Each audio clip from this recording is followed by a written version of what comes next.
آخر اتنے دنوں بعد امریکہ کی طرف سے بھی ایک تبصرہ سامنے آ ہی گیا۔ این آر او کے فیصلے کے بعد ملک میں سیاسی طور پر جو طوفان اب پک اپ کر رہا ہے، امریکی صدر کے جنوبی ایشیا کے لیے خصوصی نمائندے رچرڈ ہالبروک نے اس پر محتاط مگر معنی خیز بیان دیا ہے۔ امریکہ کے سرکاری ٹی وی پر 40 روز کے پروگرام میں آج بات کرتے ہوئے انہوں نے کہا کہ یہ سال پاکستان کے لیے کافی مصیبتوں بھرا ہے، اور ابھی جب ہم گفتگو کر رہے ہیں اسلام آباد میں ایک بڑا سیاسی ڈرامہ جاری ہے۔ امریکہ کے assistant secretary of state for public affairs Philip Crowley نے بھی صورتحال کو پاکستان کا داخلی معاملہ قرار دیا ہے، جو ایک اچھی بات ہے، مگر یہ بات ہمیں یقیناً بھولنی نہیں چاہیے کہ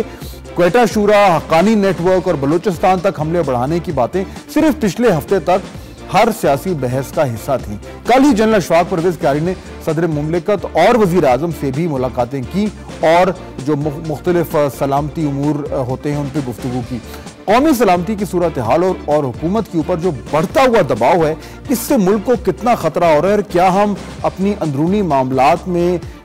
توجہ دے کر جو یہ ایشوز ہیں ان کو کیا ہم نیگلیکٹ کر رہے ہیں، یہ ہم جاننے کی کوشش کریں گے۔ ہمیں جوائن کریں گے اسلام آباد سے فیصل صالح حیات صاحب، جو کہ قومی اسمبلی کی پارلیمانی کمیٹی کے رکن ہیں اور سینئر ممبر ہیں مسلم لیگ کاف کے بھی۔ فیصل صالح حیات صاحب، ویلکم ٹو سینٹر سٹیج۔ اس سے پہلے کہ میں اس ایشو کی طرف آؤں، ابھی وزیر اعظم صاحب نے ایک بڑی تفصیلی گفتگو کی ہے جرنلسٹ سے، جس میں انہوں نے مختلف نکات پہ بات چیت کی اور یہ بھی کہا کہ حکومت کو آپ کو خطرہ نہیں ہے، سازش نہیں ہے، وغیرہ وغیرہ۔ آپ کا انیشل ریاکشن کیا ہے اس پہ؟ پرائم منسٹر کی میں نے جو ابھی میڈیا میں نے دیکھی، جو انہوں نے کچھ باتیں کہی ہیں، تو یہ دیکھ کر مجھے تعجب بھی ہوتا ہے اور مجھے حیرت بھی ہوتی ہے کہ یہ پرائم منسٹر کیسے اس قسم کی باتیں کرتے ہیں۔ ان شارٹ، کیونکہ آج آپ نے ٹاپک دوسری بات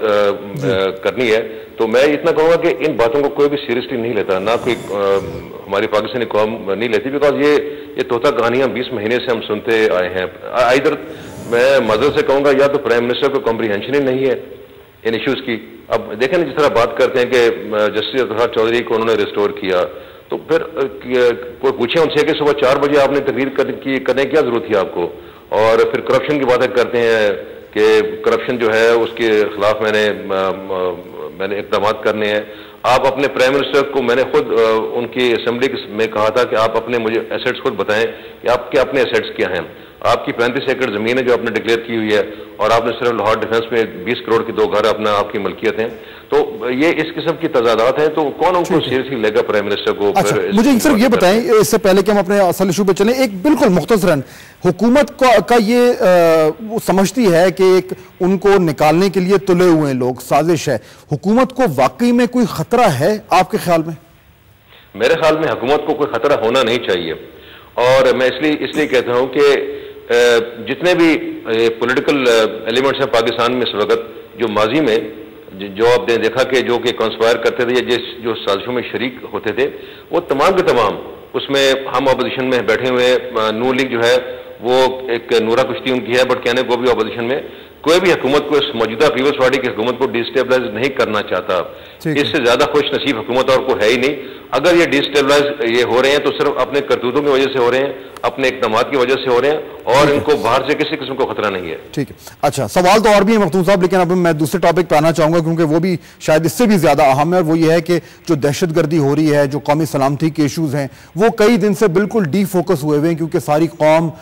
سارا سیاسی قیادت اور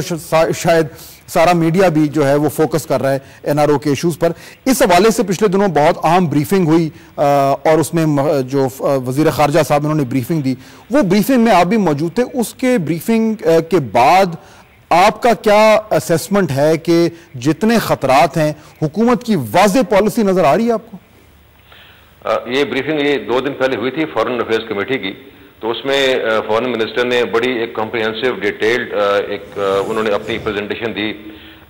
ویزاوی یو ایس پالیسی افغانستان میں جو وہ بنا رہے ہیں، اور اس کا امپیکٹ پاکستان میں ان کے پاکستان کے بقول، ہمارے فارن آفس کے بقول کیا ہو سکتا ہے۔ تو وہ بریفنگ کے بعد، کیونکہ ٹائم کم تھا، اس بریفنگ کے دوران ہی بہت سارے ایسے سوالات ابھرے،